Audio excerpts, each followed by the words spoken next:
the course of these writing classes that I took as an undergraduate, I was taught to write very efficiently, to say the most with the fewest number of words. And when I graduated and went to write the first paper that I ever wrote for publication, I did most of the writing on that paper. Other people did other things having to do with that paper. It was co-authored by me, who I was a PhD student at the time, another PhD student at the Texas A&M University, a master's student at Stephen F. Austin State University, and an undergraduate at Stephen F. Austin State University.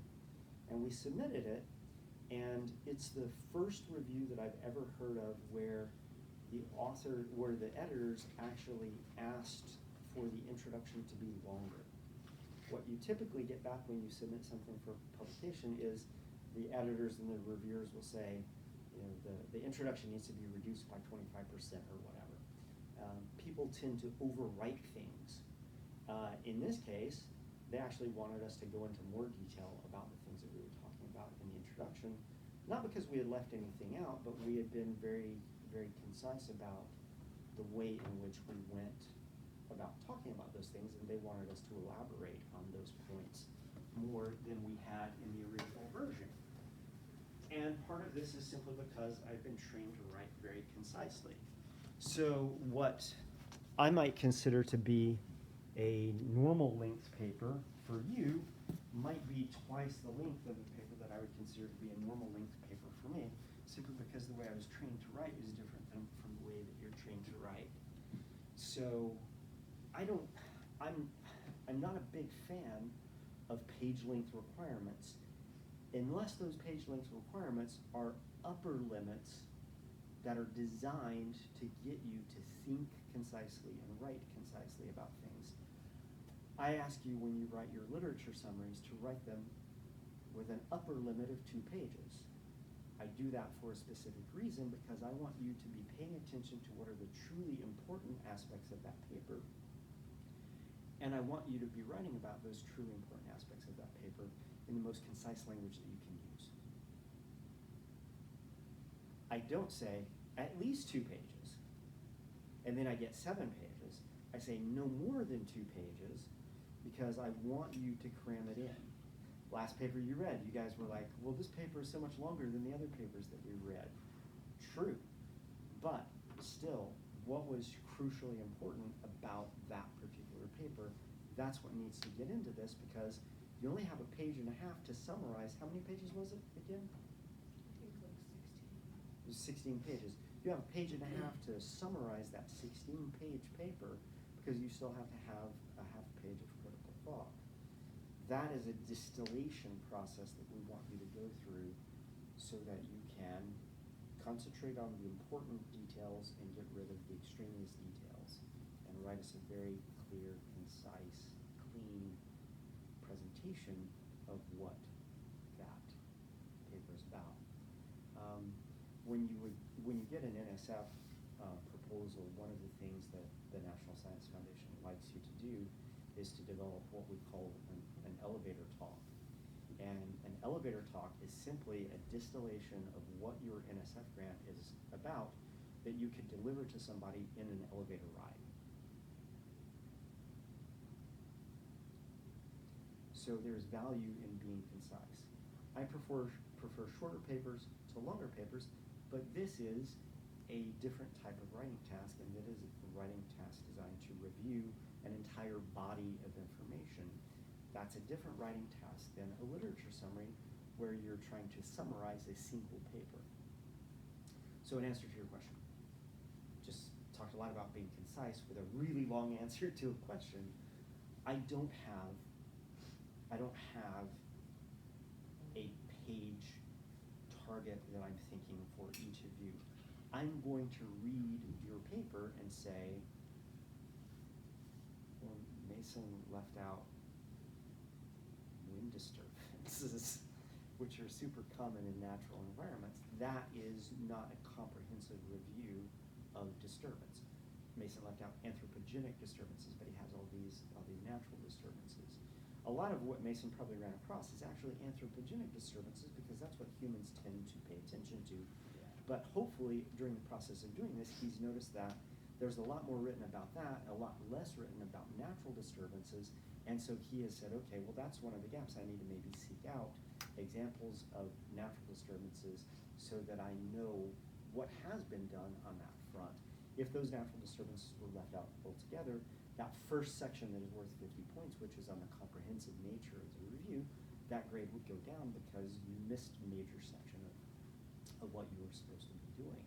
If you wrote about mating systems in neurons and you didn't mention scramble competition at all, once again, that would be a deficit in that comprehensive nature of it, because scramble competition is so common in certain frog groups. It's one particular example of polygyny, but it's very, very much different than the kinds of polygyny that we've talked about at some length in this class so far. We will get to it, I promise, but we haven't gotten to it yet. So I don't really care as much about the length as much as I care about the coverage. Did you cover the topic adequately? If you've done that, then I check that box off, and that's that. That was the nice thing about specifications grading, is I didn't say, in specifications grading, you don't have to say, well, you got 90% coverage, you got 80% coverage, you got 70% coverage. You basically had to get coverage that passed or coverage that failed. It's binary. Did you provide adequate coverage or did you not? And that binary is much easier for a grader to make than parsing it up into percentages, which is why I like specifications grading. I can see that, but I also like, it's better for the person being graded. Like, you have the chance for partial credit in this kind of grading. It's like, well, you got 80% coverage, whereas like you might say, oh, well, that's not adequate coverage, and then you get nothing in specifications. Oh, 80% coverage would be fine. 70% coverage would be fine. Then wouldn't we want specifications? 50% coverage would not be fine. So it makes it easier. Specifications grading is actually in many ways much more forgiving because it is all or nothing. You have to cross some threshold. We're going to talk about polygyny threshold today. All you do is you have to cross the threshold. The question that I had to make when I was doing specifications grading is, was that coverage poor enough that I can justify giving it not a check as opposed to giving it a check? And that's a much easier decision for me to make, because it has to be pretty bad for me to say, well, that actually fails. And the thing of it is the way specifications grading goes is you have to have everything checked. Everything has to have a check. And if anything doesn't get a check, then that assignment gets a failing grade. And the other nice thing about specification gradings is you have tokens. You have a certain number of tokens at the beginning of the semester.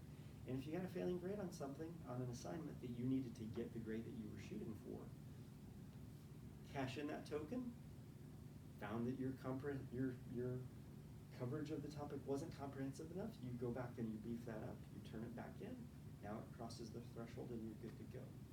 So students have not liked that method of grading for years and years and years, and I just finally gave up on that fight. So on this one, I'm going to look at your coverage, and I'm going to say, okay, well, how did Elizabeth do on coverage? Is that 95% coverage? 90% coverage? 85? It becomes very difficult for me to make that, and it becomes very subjective. And so one of the other things about specifications grading, it removes some of the subjectivity of it out. For each of your topics, I'm going to sit down and say, okay, what are the mating systems that we find in frogs? I'm going to make a list of them, and then I'm going to see which one of those you've talked about and how much in depth you've talked about those. And that's how I will grade your particular paper.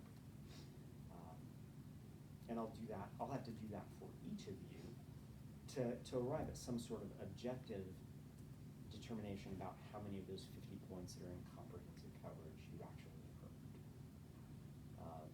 Which takes a lot more thought on my part, as opposed to just sitting back, enjoying reading your paper, and getting to the end of it saying, well, that was good enough. which is what I would do with specifications grading. Good enough, you get a check in the box. Not good enough, you don't get a check in the box. So is specification basically a pass fail for your final result? Like how would you grade at the final? Every grade in the entire class was pass-fail. And in order to get an A, you had to pass a certain number of each kind of thing. Yeah. Which the other thing was, is if you were angling for a B, you didn't have to write all of the literature summaries. Once you did 3 out of 4 of them and got passing grades, and so one of the other things about specifications grading is at the beginning of the semester, you tell the professor, my intention is to get an A. My intention is to get a B. My intention is to get a C. There were no Ds, because a D doesn't matter in a class for your major. If you get a D in a class, you have to retake the class. So there wasn't even a category for D in specifications grading. Your categories were A, B, C, and F. Because a D isn't good in F as a course in your major. And so one of the things was you had to pass 3 of the 4 literature summaries if you wanted a B. If you wanted an A, you had to pass all 4 of them. You still had to write the 4th literature summary, but I wasn't even going to grade it if you intended to get a B.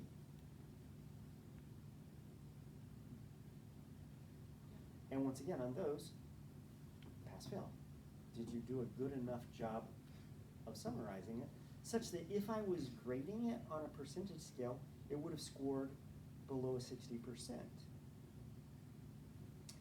I know the difference between a failing paper and a passing paper. It's harder for me to determine the difference between a paper that's a 65 percentage versus a 75 percentage versus an 85 percentage. It's just a way more niggly sort of calculation that goes on. Should we just have this one assignment be specification? No, because I don't know how to average a pass-fail into it. So, That's true. so this all came about just to demonstrate to you that the whole time that I've been thinking about the literature review, this prospectus part has been a part of it because it's been a part in previous semesters. My apology if that didn't get communicated clearly enough. I thought I had, especially when we talked about the Lima and Dill, we talked about the prospectus part of it. That said, I'm willing to give you more time if you want some more time to critically think about what you're doing so that you can do that prospectus part adequately, because it's 30% of the grade. Yeah. If it's specifications grading, it would just be one of the boxes I checked. But we're not doing specifications grading, so that's not an option because you can't average a pass-fail with all the other numerical grades that you have. All the grades. I'm just kidding. Yeah, I to this day, I don't understand why students don't It's like That sounds way specifications better. grading. It does sound a lot easier. I had no idea what specifications I really didn't either. was until now. Oh my Wait, gosh. wait. So when you had like those like 8 boxes, like the or like whatever, like the setup, and then like the actual like stuff down there, if you miss one check, then it's a Yeah. fail. Yeah. Okay. Miss one check and I it's a could fail. see where people But- get like. But did you have 20 papers? Or if you couldn't do it in 20 papers, did you have enough? What class was this for? This is animal behavior. Okay, never mind. I used to teach animal behavior using specifications grading every year. I taught it 3 iterations, 3 I was gonna say, iterations of like, the class. E&E I could see because like they're all new and like it's, I don't know, maybe harder to be adequate, but like upper level I feel like it would be that hard to do this. Well, we would scale this. I would scale this differently if I was using specifications grading in 133 because my Yeah. expectation of what is adequate is different for those students than it is for you. Huh. I expect you guys to be considerably more comprehensive in your coverage because you're juniors and seniors. Like, you should be catching the clue on this I by hope now. so. Maybe not. So students hated it. They just hated it. That's So interesting. I'm done fighting that battle. It seems to me like a far superior way of doing it because it's also super clear. If you have 19 papers, it's going in the fail category on that particular checkbox. And if it's more than 20, you can still fail if you have a really broad thing that 20 papers doesn't really do it. But chances are 20 papers probably does it for most of you. I had forgotten that I had an actual paper number. I didn't tell you that I had an actual paper number for this particular exercise when we've gone through it in class, because I also feel that that's kind of an artificial sort of criterion to be judging people on. But then I give an example. So in this example of sexual selection should include these things. If you leave any of those things out, you've missed a big part of what is in the literature on sexual selection.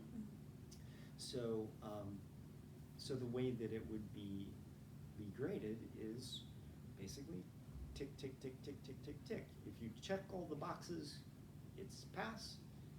You don't check any of the boxes, it's a fail. If you fail, you cash in your token, you fix the things. Oh, see, that's where you give me the grammar. Well, grammar is Grammar's always important. been- Yeah, but I'm just like a terrible, like, English has always been hard. So the other thing is, Maybe I don't like this one, actually. That's your- I've had people fail an assignment and they failed it on the factual accuracy criteria. See, I think you can do all that, but like, once you get to like typos and stuff, that's where I just. And kinda because struggle. the factual accuracy is a number. I forget what the number is. It was like one per page. One per page.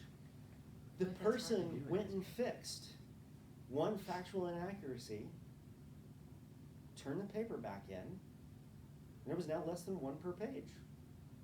Threshold was fail, changed one sentence, and now it's pass. So the other thing is, it holds me to certain standards. Like, if I said one per page,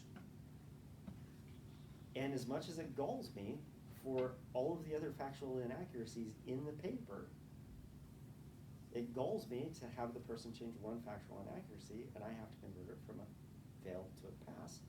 But that's the thing that we agreed to. I want you to guys have no factual inaccuracies in your writing because you're scientists. Scientists should be factually accurate about the things that they say and write and do. So I would love there to be no factual inaccuracies, and if you have any, then that goes in the failed category, but that's an unreasonable expectation of undergraduates probably. So anyway, we're not doing this. We're doing your thing, so I don't know how long your paper should be. This was a really weird tangent. I hope it's not a tangent, I hope it's I mean, answering the question. Yeah, I no, meant I'm that. good with paper length. Okay. I'm good, yeah. Good, all right. Can we have till Monday then? Yeah, sure. That's fine with me. Delightful. Yeah. That'd be- I don't wanna be unreasonable about things. Speaking of, also, do you have time tomorrow during like 11:15 that I can meet with you for applied stats? Yeah. Cool. Yep. See you then. So, I wanna be reasonable, I wanna make sure that you have the time that you need to do a good job on this, and if the prospectus thing kinda jumped up on you. Part of the reason that I didn't have a rubric for you already is because I had to adapt the rubric that I was using to a new rubric, because I haven't graded this assignment this way since probably the first time that I taught animal behavior. So, so I had to go through and look at the old rubric and see what I needed to do and figure out how many points should be worth what and all that jazz. So anyway, now it's out there. Critically think. What are the gaps? What do you think scientists should be doing about those gaps? And I don't know if it should be a paragraph, probably depends on the topic. Chances are if frogs in the tropics is all you got, that's probably not enough on the critical thinking thing, but that's certainly one thing. Yeah, there's bound to be more out there. If I sat and thought about it for Yeah. 20 minutes, I would come up with. No, that's just the one thing that was like at the front of my mind. I'm Yeah. sure there's more. Yeah, tropical frogs are really interesting in that they do all kinds of cool things, both in terms of mating systems and just general reproduction. And tadpole development is different, like all kinds of things are I just interesting. remembered like a specific sentence I read that was like, there's not a lot of data on tropic frogs. Yeah, because there aren't a lot of researchers there, it's expensive to go there if you're a researcher from the northern hemisphere. So southern hemisphere scientists don't have a lot of resources, northern hemisphere scientists, it takes a lot of resources to get to where those frogs are. So, man, now I feel like we burned a lot of time talking about the literature review. Okay. All right, we're talking about mating systems, which hopefully Elizabeth is becoming an expert on. Just have them teach us. What's that? I said, we should have them teach us. We should. I I'm should just do kidding, that. sorry. I had a course in amphibian biology as a graduate student, and the teacher basically made the students teach the class which ended up being a terrible way to take a class. Yeah, that sounds like it. Because you were dependent upon the quality of the thoughts of your peers, and they were not always great. So we just finished up talking about Lexan choruses, correct? Or were we about to talk about Lexan choruses? I think that was the last slide. Yeah. We hadn't, I don't think we talked about that. we hadn't talked about them yet. Okay, so we had introduced it, but we hadn't talked about why. I think we talked about what they were. We talked about what they were, but we didn't, and we talked about the distribution of mating in them. I think this was the last slide. I think so. But we hadn't talked about why males will tend to aggregate in Lexan choruses. So, somebody remind me of what elect is. So it's an aggregation of males. Is it around a particular resource? Wasn't it like female-based or resource-based? It's not resource-based, and presumably it's not female-based. It's a bunch of organisms basically aggregating at a place where there presumably isn't anything of value, which is one of the things that attracts the interest of people who look at animal behavior. And so,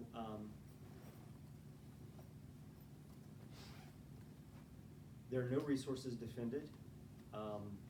Oftentimes the females are not defensible because they're widely dispersed, and population sizes make male-male competition too costly in any environment other than at the lek. And so we have these leks. So the question that the behavioral ecologists have is, why do these males actually aggregate in these aggregations of leks? So it may be that males go to places where female encounter rate is high. This is sometimes referred to as the hot spot hypothesis. So we talked before about when females are dispersed, but their movements are predictable.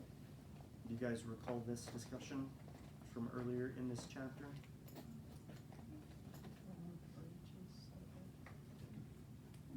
Oh, yeah.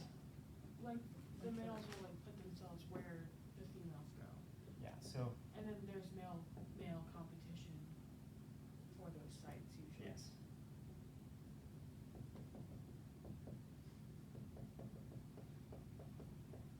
Whenever female movements are predictable, you can assume that males, rather than following females around, they will just go to a place where they know the females will come, and then they compete for access to those sites. And in this case, a lek would form because while there might be females there now, there are going to be females there in the near future, and you have to stake your claim to your spot within the lek before the females arrive. Sometimes males will aggregate to reduce predation. This is an application of the predation risk dilution hypothesis that we studied way back towards the beginning of the semester when we were talking about predator-prey interactions. This has been studied particularly well in a frog species called Physalimma pustulosus. Have you studied about Physalimma pustulosus? I think so. The Tungara frog. Yeah. Once again, if you didn't mention the Tungara frog at some point in your paper, I would probably be like, oh, she didn't read well enough. So in this case, this is a frog species that is preyed upon by bats, and the bats actually localize frogs on the basis of their call. And one of the things that you find is that as the chorus size, as you get more and more frogs singing as at the chorus that you're in, the predation risk goes down in a very predation dilution sort of manner. And the other thing that happens is that as the chorus size goes up, the number of females that go to that chorus are also going to improve. So in this case, you get two advantages of being in a chorus. One of the advantages is that your predation rate goes down and your probability of scoring with female goes up. So there's very little downside to being in a chorus if you are a Tungara frog. Happens to be a tropical species of frog, lives in Central America. Is there a difference between leks and choruses? Oh, a lek a lek is usually referred to in birds and mammals. Choruses are aggregations of male frogs where they aggregate and call, and we'll get to that. So, but in many cases, behavioral ecologists in both of those situations have been hard pressed to find what the resources is. It's a little different in choruses because frogs generally chorus in egg-laying sites, so they'll do choruses in ponds, but oftentimes within a pond, it's difficult to ascertain where places within the pond are good to lay eggs. In some species, we found that male frogs can identify areas of a pond that will have high rates of egg hatching, whereas other parts of the pond do not. And so in some cases, we've identified, okay, this male is defending this territory because it's a good egg-laying site in terms of the eggs surviving to hatching. But in many cases, they've been unable to relate the position of a dominant frog to a particularly good spot for egg laying. So oftentimes choruses are like leks in that there's little other than the space that is there to put eggs, not that there are some spaces that are better for eggs than other spaces. This is about my literature review real quick, but it's Yeah. talking about this. I read one paper that like exclusively refers to like the frogs as like a lek mating system. Is that wrong? Because like you're saying like in frogs it's usually a chorus, but they're talking about as a lek.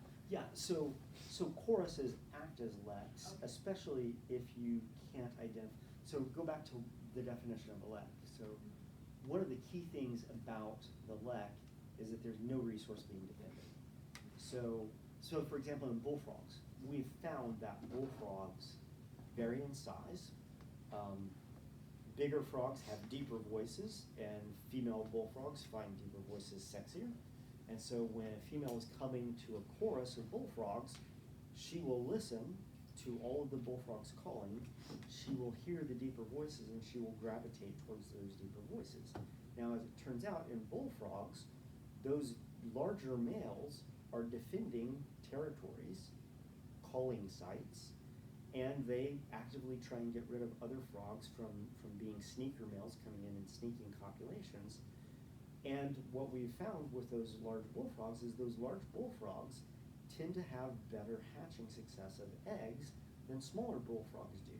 So they are capable of ascertaining something about their particular pond that does have an effect on the success of their offspring.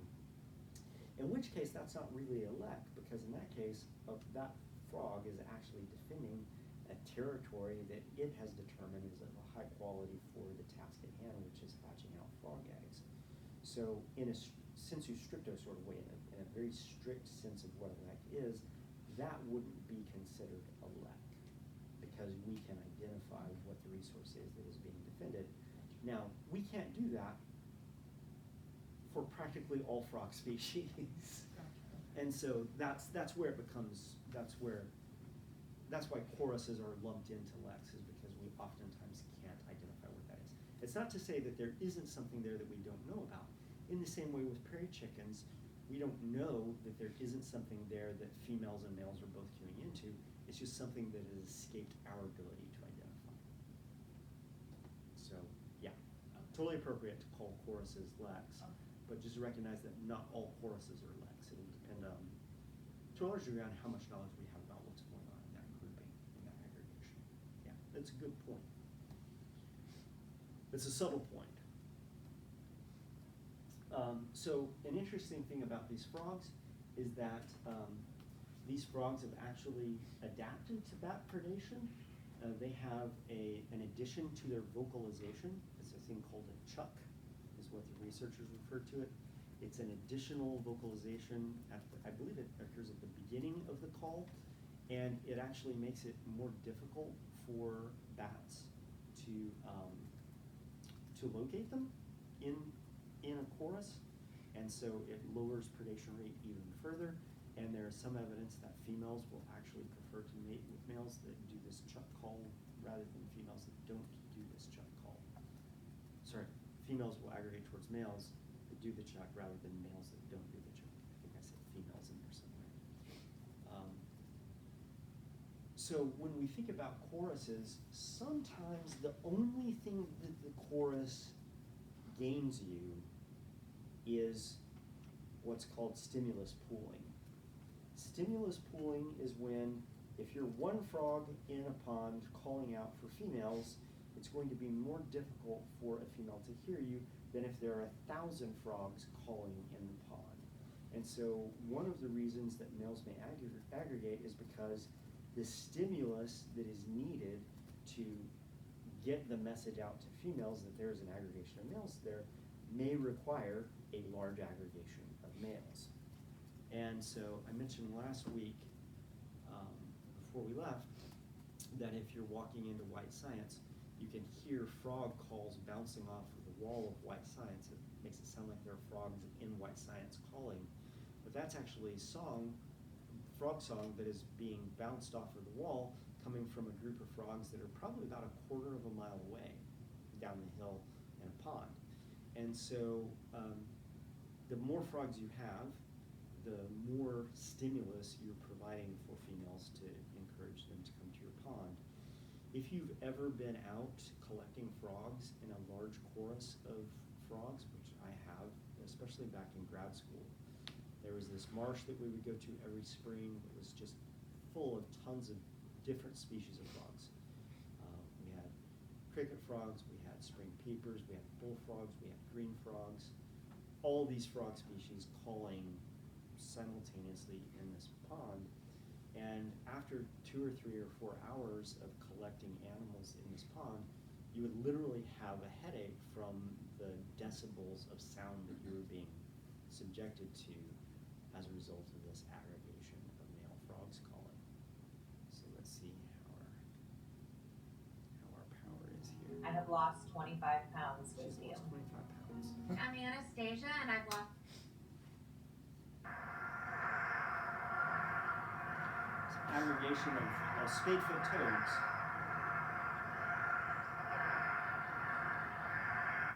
Spadefoot toads are a family of toads that are known for what we call explosive breeding. They breed over relatively short periods of time when they gather together at a pond, any low-lying ditch or whatever. A lot of males will arrive, they will start calling, the females get there, and then scramble competition proceeds, where all of the males are scrambling to get access to females. In some cases you might find 2 or 3 male frogs on the back of a female trying to gain access to the female.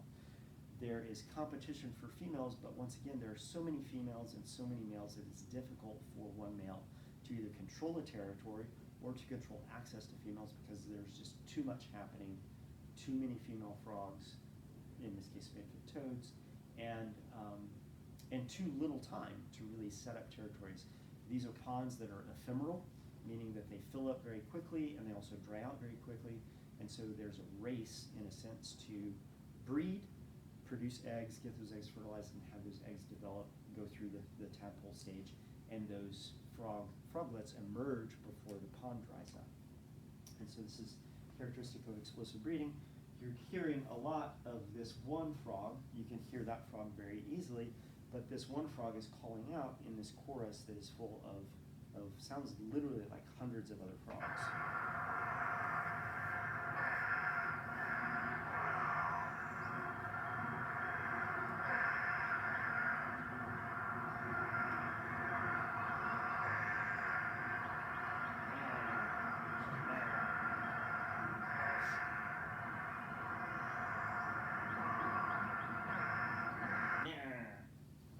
And while you may not think a frog laying there going "Meow" is very sexy, female spadefoot toads do. So it's loud. That's what stimulus pooling is all about. It's thought that this is one of the reasons that prairie chickens will aggregate. Once again, they make these hooting noises, and the more hooters you have out there, the more prairie chickens you have making that hooting noise, the more likely it is that you're going to be heard by females, and then the females will come and aggregate. Stimulus pooling. Occasionally, males will aggregate around an attractive male, and so there is one male of high quality, and a lek forms around that male. Females will be attracted to that male, and any males that are hanging around that attractive male will benefit from the association. Once again, chances are the most attractive male, that is the hot shot male in this case, is going to get most of the matings, and the males that are kind of the hangers-on are going to get much fewer matings. Females may also prefer male aggregations because it facilitates choice. And so if you are a widely dispersed species and you're a female and you stumble across a solitary male, your choice is, do I mate with that individual or do I wait until I stumble across another individual? If you have a set breeding season, which often happens with birds, for example, if you are a widely dispersed species, you may not run across another male, and so the first male that you stumble into may be the one that you end up mating with.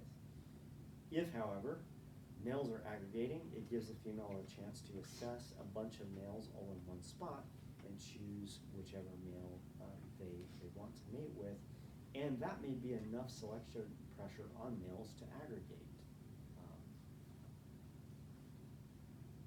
So these are all of the reasons why people have proposed in the past that males would aggregate and let some choruses. So all of this has dealt with polygyny up to this point. And with polygyny, oftentimes there won't be male parental care, but one system in which there is male parental care by definition is in the case of monogamy. So this usually occurs in situations where the parental care of both parents is required for the success of the offspring. We've talked about birds tend towards monogamy, and one of the reasons for this is that baby birds require feeding, they have high metabolic rates, and if you don't have two parents feeding these birds, they will just literally starve to death. And that's why you see monogamy more in bird species than you do in other taxonomic groups. So we can oftentimes think about monogamy in terms of permanent pair bonds. We can think about monogamy in a variety of ways. I've mentioned the ways in which we can do this. What are they? There's permanent pair bonds, but then we also have what? So we have extra pair matings, in which case it's not truly monogamy.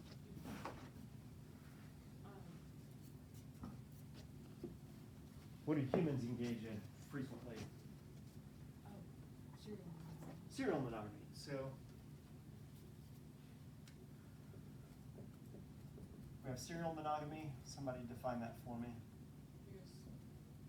Continuously in long-term pairings or relationships. So you're in a monogamous relationship for a particular period of time, but you may not be monogamous. So you might be male 1 with female 1 for this particular breeding season, but next breeding season you may be hooked up with female 2. The next breeding season after that, you may be hooked up with female number 3, as opposed to a long-term pair bond. Male 1 is hooked up with female 1 for the first breeding season, for the second breeding season, for the third breeding season, etc. You're monogamous for a season, then you're monogamous with somebody else for a season, then you're monogamous with somebody else for a season, as opposed to individuals that are monogamous with the same individual over long periods of time. That's a permanent pair bond, and this is what happens in oyster catchers. So this is an example from your book. And so based on these figures, why do you think oyster catchers engage in permanent pair bonds rather than serial monogamy?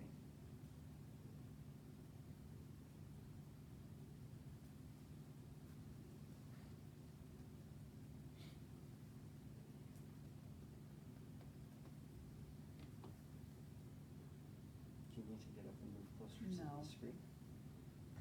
On the y-axis is egg survival for the first figure and fledgling production on the second figure. And it goes pair bond duration 2, 4, 6, 8, 10, 12. What do you find about both egg survival and fledgling production.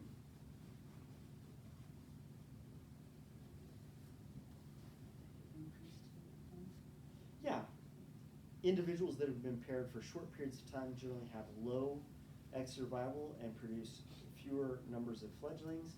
It peaks at around 6 to 8 years for both of these measures of fitness. And so you engage in permanent pair bonds because presumably your fitness goes up the longer you're paired with a particular individual.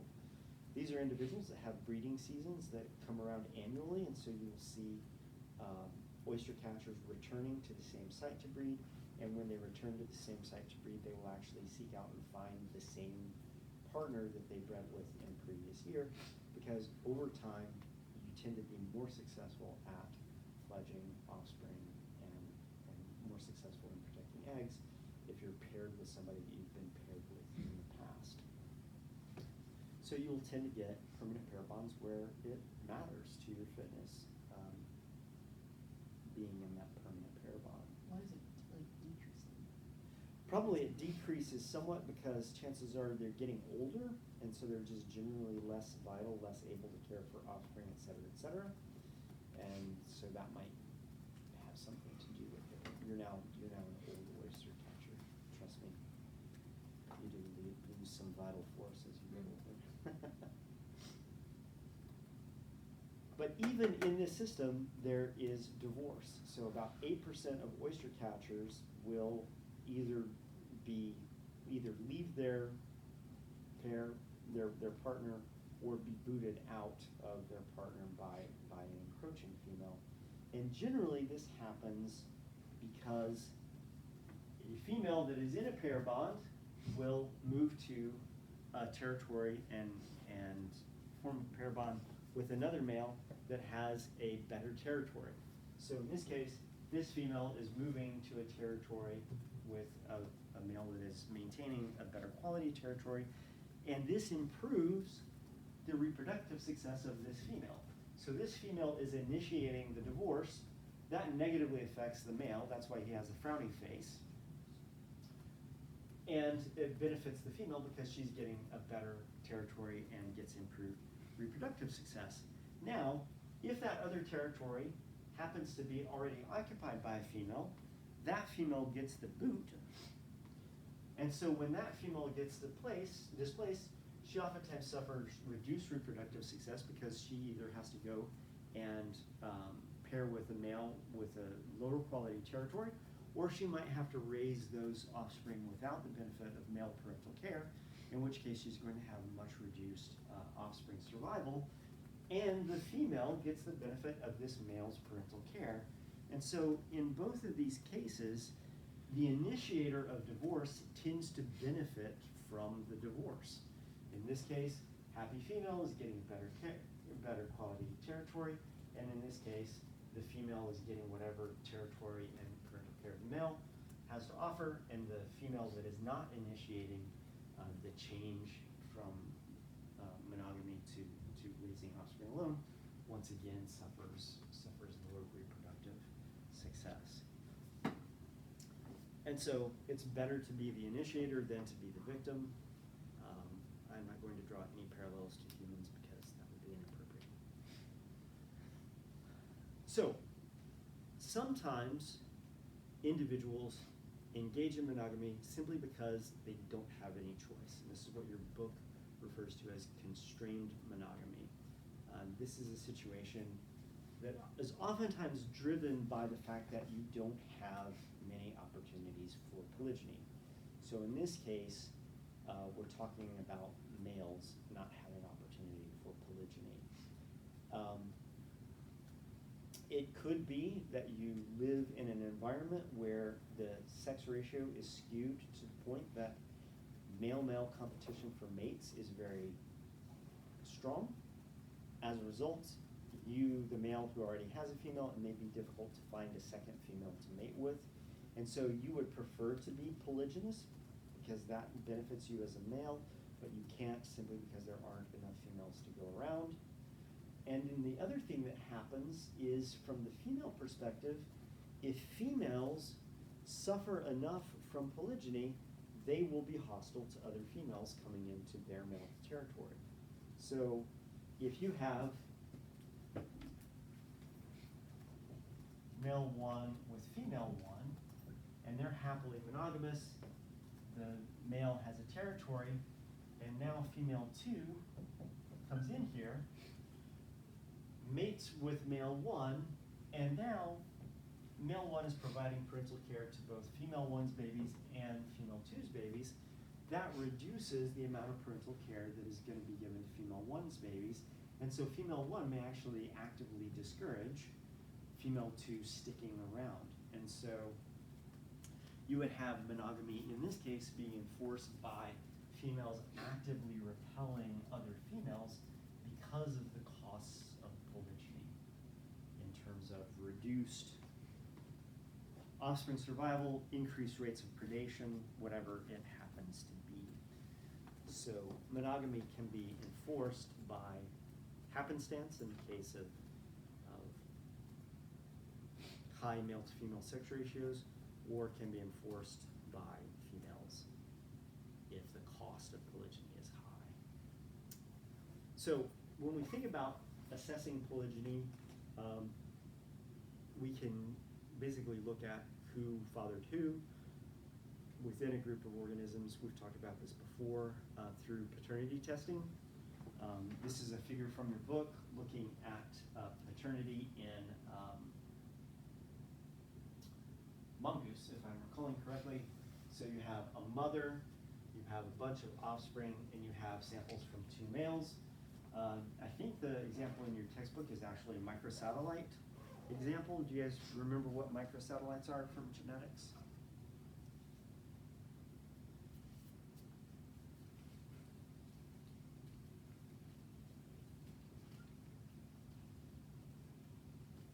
Microsatellites are also sometimes called STRs.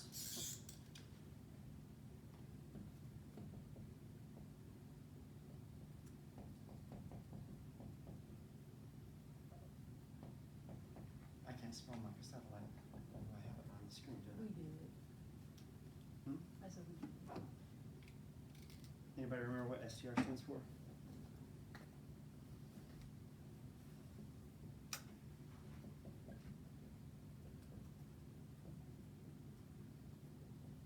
Short tandem repeat. Anybody?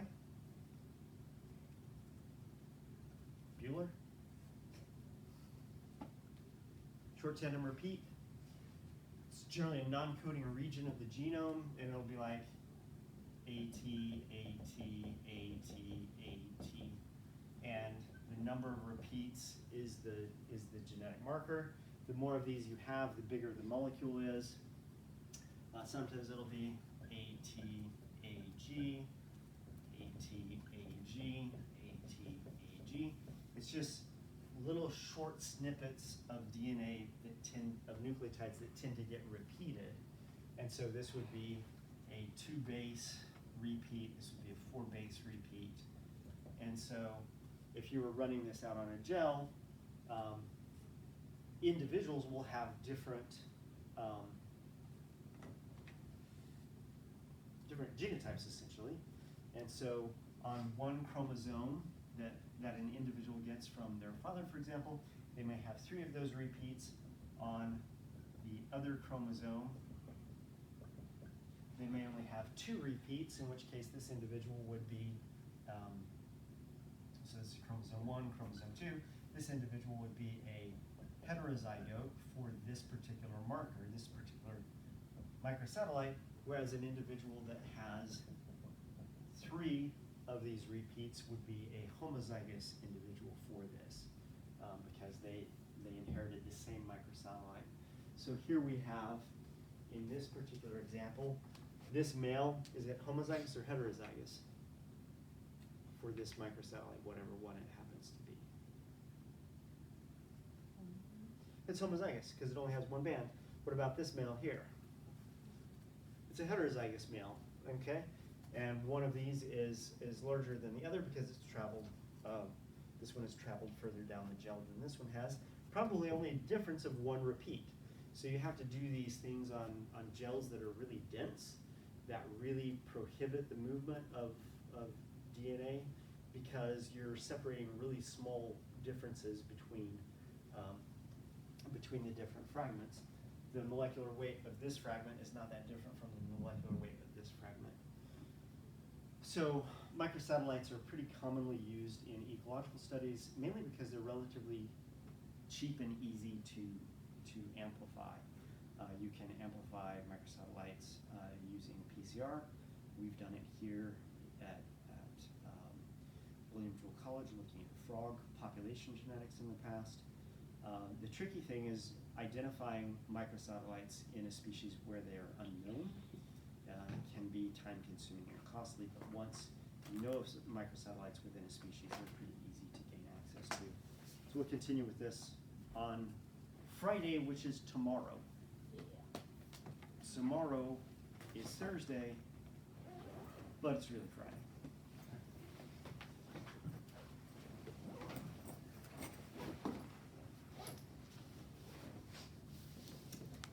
And literature reviews are on Monday. Okay, cool. Just checking. I'm remembering what we decided. What you guys decided. I did not decide. Yeah. Are we meeting next week for lab? Or what are we doing for lab? Well, we need to talk about the data at some point. Yeah. But I think I sent you an email that has the data and has the data analyzed.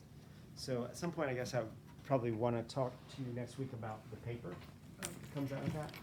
But so it probably won't be a long meeting, but we will meet.